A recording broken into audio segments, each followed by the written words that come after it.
노후 준비, 이거 세 가지는 정말 고민해서 해야 될 것 같습니다. 바로 상가, 지식산업센터, ELS와 사업입니다. 요즘 뉴스에 자주 나오는 것들입니다만 그냥 저의 나중, 여러분들 중에 누군가의 나중 노후를 위해 하지 말아야 될 것으로 좀 깊이 새겨야 될 것 같았습니다. 저도 이것들 했다가 사실 힘들게 살고 있긴 합니다. 상가 투자는 아직 안 해보긴 했지만 부동산, 재개발에 물려서 마음고생이 심했는데요. 지금도 아직 물려있지만 재개발은 노후 준비보다는 상속, 증여 준비라는 말이 더 맞을 것 같습니다. 정말 언제 입주할지가 불확실하거든요. 심지어 관리 처분되고 나서도 예정보다 지연되는 경우도 많으니 잘 생각해보시고 결정하셔야 된다는 말씀 드리고요. 상가 투자는 요즘 지식산업센터 말이 많은데요. 지식산업센터라는 게 찾아보면 예전 2009년 아파트형 공장으로 불리다가 법률 개정으로 생산시설을 설치할 수 있도록 하면서 지식산업센터로 이름만 바꾼 것이고요. 부동산에서는 지산이라고 줄여서 부른답니다. 제조업, 지식산업, 정보통신산업과 지원시설이 입주할 수 있는 3층 이상 건물인데요. 딱 봐도 그냥 요즘 공실 많은 신축 상가 정도의 느낌이 납니다. 요즘은 서울 도심에서 보이는 한 동짜리 고층, 한 10층 오피스 건물들도 재건축으로 많이 지어지고 있던데요. 물론 이런 곳은 입지도 나름 괜찮고 또 지분관계도 비교적 심플하지 싶습니다. 아니면 기업들이 많이 할 거고, 저도 이런 쪽은 잘 모르지만 차라리 이런 건물이 수익성은 더 있어 보이더라고요. 근데 신도시에 이렇게 좀 어마어마한 규모로 지어놓고 무슨 센터 이렇게 해놨을 때는 어떤 기업이 입주 확정이 된다든가 몇 % 이상 분양을 좀 시킨 상태에서 시작하든가 해야지 않았을까 싶어요. 물론 판교 테크노밸리나 부산 센텀시티 같은 곳처럼 아주 핫한 곳들도 있긴 하니까요. 사실 그런 긍정 효과를 보고 지어놨긴 했을 거예요. 잘 되면 좋긴 한데 안 되는 곳들이 너무나 많은 것 아닌가 싶습니다. 얼마 전에도 지산 공실 폭탄이라는 느낌으로 영상들 많이 올라오던데요. 가산 디지털 단지 송도 같은 곳은 꽤 오래된 곳인데도 공실률이 60%를 넘는다고 하고요.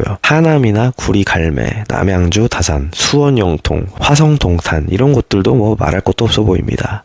2020년에 대거 허가되면서 공급이 일시적으로 크게 늘어난 탓이라 그나마 위에 언급한 곳들 중 일부는 추후 시간이 지나면서 해결될 가능성이 좀 있다고 보여지는데요. 그게 아니고 단순 주거지를 확장하면서 한켠에 지어진 곳들은 여전히 답이 없어 보인다는 평입니다. 뭐 이렇게 많이 지어놨는지 입주를 좀 하면 또 짓고 하지 무슨 허가를 이렇게 많이 내줬는지 참 이해가 안 갈 뿐입니다. 지자체들은 뭔가 기업 많이 유치하는 것처럼 보이니까 좋고 또 그냥 허가 요청 들어오면 안 해줄 근거도 없긴 하더라고요. 이렇게 그냥 무수히 허가를 해주고 다 짓기도 전에 분양 대행사들은 모델하우스랑 세부 요건들 뻥튀기 해가지고 뭐 5톤 탑차가 주차장까지 다 들어와서 상하차가 가능하다고 했지만 막상 지어보니 주차장 입구가 3m밖에 안 돼서 아예 탑차는 진입도 불가능하고 1층 상가가 대로변에 맞닿아 있다는 식으로 홍보하더니 1층에 넓은 인도랑 녹지가 있고 심지어 펜스가 있어서 대로랑 한참 떨어져 있고 평택 같은 데도 삼성전자 이름 내세워서 엄청나게 찍어낸 것 같더라고요. 그러면서 월세는 무슨 월 100씩은 나올 것처럼 하고 이렇게 사기라는 그물을 쳐놓고 탐욕의 눈이 어두운 사람들 뿐 아니라 그냥 노후자금 어디 운영해 보겠다고 부동산 말만 믿고 그것도 90%는 대출 나오고 10%만 있으면 된다고 들어갔다가 막상 월세 50도 못 받고 심지어 이제 저런 사기 분양한 곳들은 처분하기도 힘들게 된 최악의 상황을 맞이한 거죠.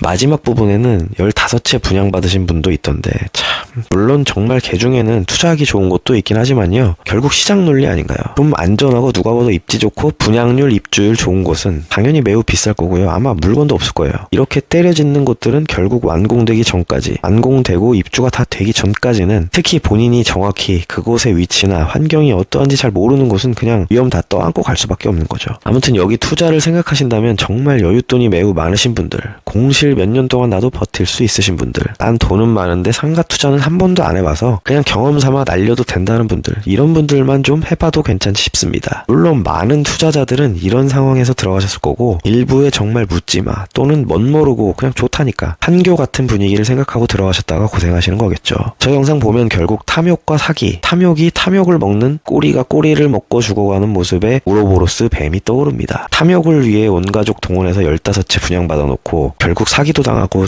그래서 정말 신중한 고민을 해봐야 된다는 얘기고요. 두 번째는 ELS. 이것도 요즘 뉴스 많이 나옵니다. 홍콩 ELS가 5조 손실 위기라고. 은행에서 근데 이런 짓 하면 안 될 텐데 물론 대부분 적법하게 하긴 했을 거예요. 그냥 노인들 대상으로 팔았으니 보이상 원금 보장해라. 이런 위험한 상품을 은행이 파는 게 말이 되냐 이러면서 이슈가 되는 걸 텐데요. 좀 안타깝긴 합니다. 그냥 이 상품의 특성이 처음에는 원금 보장 잘 될 것 같은데 결과적으로 이렇게 꼭 반토막을 내놓더라고요. 10년 전쯤에도 많이 이슈가 됐었고 그땐 주로 아마 증권사들이었을 거예요. 이것 때문에 큰 손실도 본 회사도 많고 개인들도 마찬가지입니다. 나름 중수익인데 왠지 안전해 보이거든요. 주가지수나 삼성전자 같은 우량주가 50% 이상, 반토막만 안 나면 10% 이상의 이자를 주거든요. 만기도 길어야 1에서 2년 정도니 적금보다 훨씬 괜찮다면서 팔기도 좋아요. 그 과거 10년 전에도 홍콩지수, 코스피지수 들어간 것들 다 반토막 났었고요. 그걸 그냥 은행이 또 한 번 재현해 준 겁니다. 그 당시에 이 상품 잘 모르셨던 분들, 30, 40대였던 분들, 금융위기 때도 그다지 타격 없던 이런 분들이 이제 은퇴하시고 또는 더 나이 많이 드시고 또는 부동산으로 돈 좀 챙기시고 2019년에는 100조나 판매되며 유행했다고 하니 특히 2021년부터 판매된 이 상품이 한참 드라이브가 걸렸었나 보네요. 이것도 분명히 원금 손실되는 상품 맞는데 아마 팔 때는 그냥 좋은 상품이 있다고,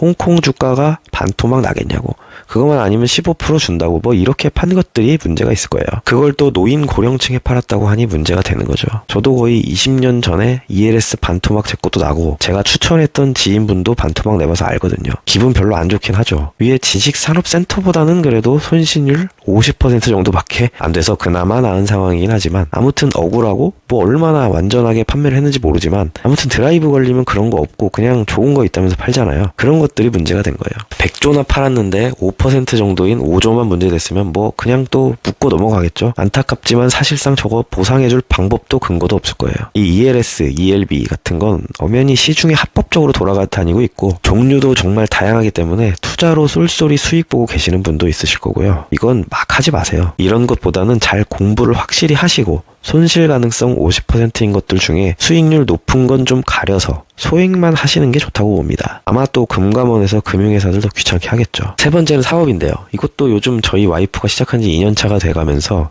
이제 사세를 확장해 보고자 하면서 딱 위기에 처해 있는데요. 창업할 때는 노후자금이나 퇴직금 몰빵해서 치킨집이나 프랜차이즈로 시작하는 건 보통 망하자고 하는 거나 다름없다고 할 정도로 많이들 말리고 이젠 이렇게 많이 안 하실 거예요. 요즘 유행은 직장 다니면서 부업이나 투잡으로 창업이라고 하기에도 좀 애매하지만 아무튼 이런 식으로 소소하게 시작합니다. 특히 무자본 창업 많죠. 대표적으로 스마트 스토어 위탁 판매 열풍이 불었었고 요즘도 잘 하시는 분들은 잘 하시죠. 아니면 블로그나 유튜브 이런 것도 거의 무자본에 가깝고요. 근데 이렇게 소소하게 하는 거는 괜찮아요. 근데 이제 약간 더 크게 해보겠다고 뭔가 사업이라고 거창하게 시작해보겠다고 하는 투자금이 좀 들어가는 그런 상황에서 위탁 판매로는 물건도 맨날 품절되고 수익률도 별로고 내 돈 들여서 제조도 해보고 재고가 좀 생기니 창고나 사무실도 필요하고 이러다 보니 대출도 조금 생기고 현명하지 못한 건지 정말 말처럼 창업지원금이나 저금리 대출 이런 거 잘 안 나오더라고요.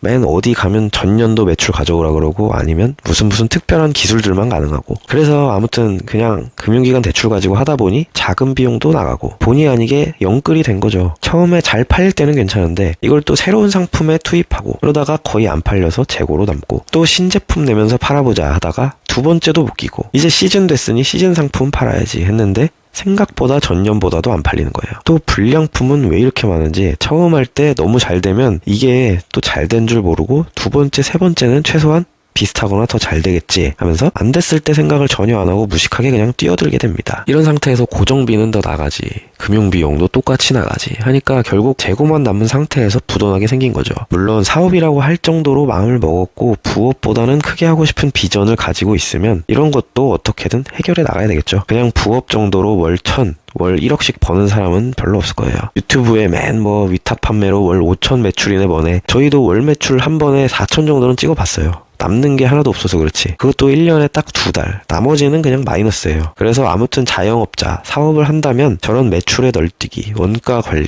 불량률이나 새로운 공장, 새로운 거래처도 뚫어야 되고 또 안 팔리면 어떡할지, 더 나은 마케팅 방법이 있는지 이런 거 정말 쉽지 않거든요. 유튜브만 보면 못하는 사람 바보고 누구나 할 수 있다 이런 정말 많은데 진짜 아무튼 지금도 박스에 둘러싸여서 영상 찍고 있는데 기적 같은 일이 일어나서 완판됐으면 좋겠지만 우리 와이프 대표님은 또 그렇게 신박한 방법이 있는 것 같지는 않네요. 심히 걱정됩니다. 저도 이것저것 방법을 찾고 있긴 하지만 요즘 시장 자체가 힘든 것 같아요. 핑계일 순 있지만 저도 직장 다니고 이거 찍으면서 저것까지 도와주다 보면 본의 아니게 쓰리잡을 뛰는 효과가 나는데요. 이 시간에 우유 배달하고 밤에 자전거 배민 배달하면 그게 더 벌이가 괜찮으려나 하면서 항상 고민합니다. 막상 쓰리잡을 뛰면서도 그렇게 막 돈이 들어오는 것 같지 않으니 참 이렇게 돈 버는 게 힘드니까 저렇게 분양 사기나 탐욕을 이용한 사기들이 만연한 것 같아요.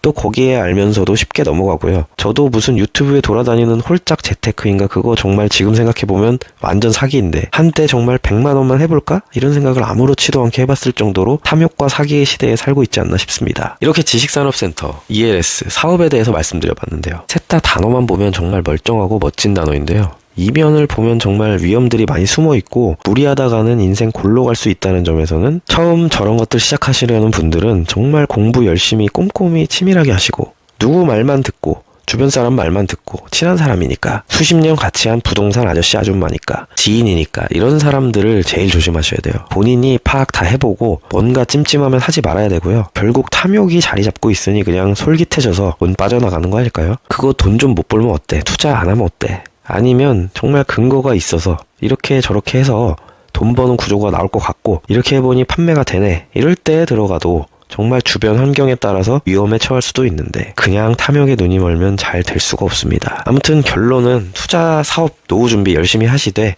나를 세워서 공부하시고 탐욕을 버리고 마음 준비 단단히 하셔야 될 것 같다. 이런 말씀을 드리면서 여기까지 보셨다면 구독과 영상 좋아요로 저에게도 힘을 주시기 부탁드립니다. 영상 봐주셔서 감사드리고 좋은 하루 보내세요. 또 다른 영상으로 돌아오겠습니다. 감사합니다.